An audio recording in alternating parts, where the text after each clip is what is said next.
भरत जोशी जी, भानु प्रकाश जोशी जी और रेखा जोशी जी। जी। महाराज जी, आपके चरणों में कोटि कोटि प्रणाम। महाराज जी, क्या बिना नहाए कभी अपवित्र अवस्था हो तो श्री जी को दंडवती प्रणाम का नियम कर सकते हैं? कर सकते हैं। शौच जाने के पहले अगर शौचालय गए हैं तो पवित्र होके ही निकले। शौचालय के बाद पहला काम होना चाहिए पवित्रता। हस्त प्रक्षालय रज से जरूर करें। साबुन आदि से तो कर ही ले, रज से करे। फिर वही वस्त्र सूती धारण करे जो धो सके। ये तो बाथरूम तो एक पर्सनल होते हैं कि आप उतना ही वस्त्र धारण करो जो धो सको।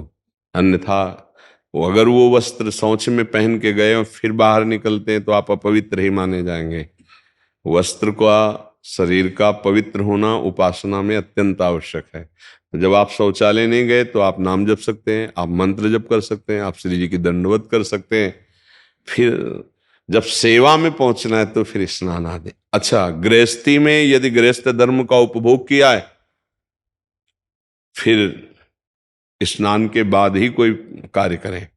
पहला काम होना चाहिए उठ के नाम जप करो, जाओ स्नान करो, शौच स्नान, फिर कार्य करो। अगर आप संयम से रात्रि व्यतीत किए हैं, पवित्र नहीं है, तो आप कर सकते हैं।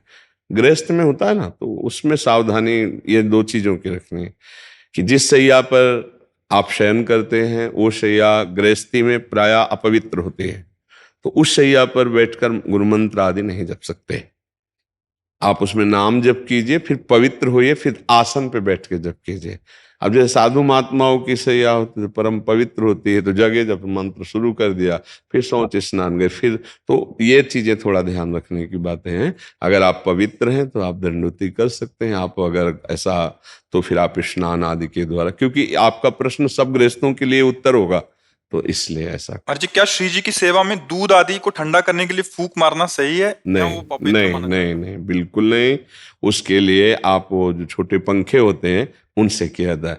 क्योंकि हम अगर आपको चेक करना है तो जैसे हम बात कर रहे हैं, आप ऐसे शीशा या कुछ आप रख दीजिए, कागज ही रख दीजिए, तो हम चाहे जितना संभाल के बोले छिट्टियां आ जाएंगी, क्योंकि इसमें रस निकलता रहता है। तो जब ऐसे करेंगे तो हमारे थूक के साथ कोई न कोई कण गिरेगा, वो अपवित्र हो जाएगा, भोग लगाने योग्य नहीं होगा। कुछ भी ऐसे नहीं। अगर रसोई भी बनाने का नियम है तो उसमें फोकनी रखी जाती थी, ऐसे डालेंगे तो वायु वहां शुद्ध होके जाएगी, बीच में जैसे कण भी थूक के निकले तो वो फोकनी में ही रह जाएंगे। तो अग्नि पवित्र और रसोई पवित्र बन रहे हैं। कुछ पवित्रता का जो निर्वाह है, ठंडा करने के लिए छोटे पंखे आते हैं, ऐसे हाथ से पंखे कर दिए, थोड़ी देर में ठंडा हो गया उचित, और फिर भोग लगा दिया। मुख से तो ना करें ऐसा।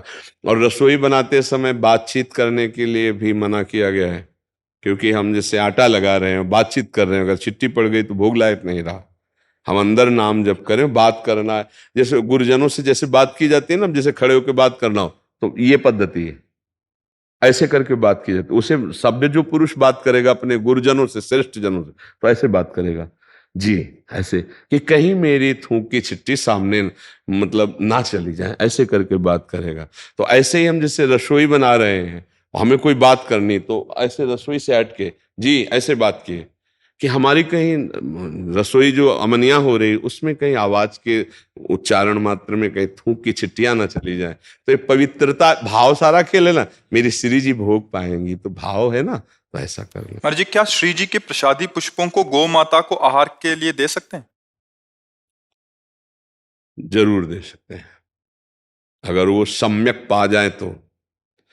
अगर वो छोड़ देती हैं तो एक किनका भी प्रसादी पुष्प का जो श्री जी के श्रृंगार में लगा है, उस पे जब आपका पैर पड़ेगा तो सारे पुण्य नष्ट हो जाएंगे।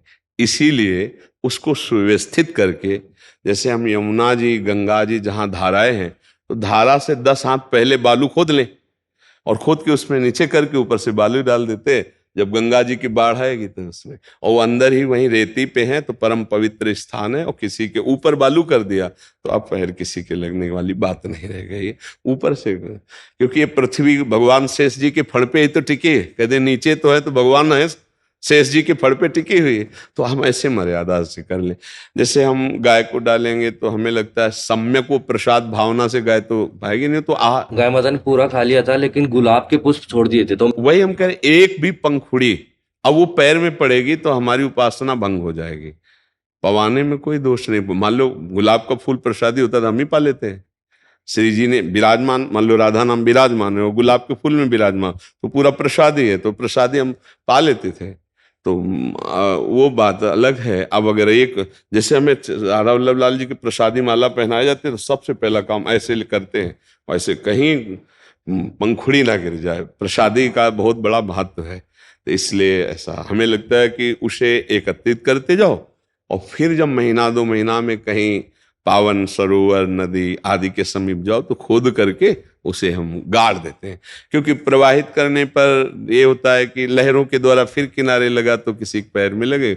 और पवित्रता अगर हमें यमुना जल की चाहिए तो हम जैसे दोना पत्तल ये सब ऐसे फेंकेंगे तो उसमें, तो हम थोड़ा यमुना जी के भी लिए तो वो हम उनको रज में ऐसे करके अंदर दबा देते हैं, तो बहुत सुंदर व्यवस्था रहेगी। उससे वो दबे भी रहेंगे। गाय आदि को देने में थोड़ा छोड़ भी सकते हैं, मतलब कितना भी करें पंखुड़ी तो नहीं। अब अपने लोग तो एक एक बिनेंगे ना कि श्री जी की प्रसादी, पर वो आहार रूप में लेंगे ना, तो इसलिए थोड़ा सावधानी की जरूरत।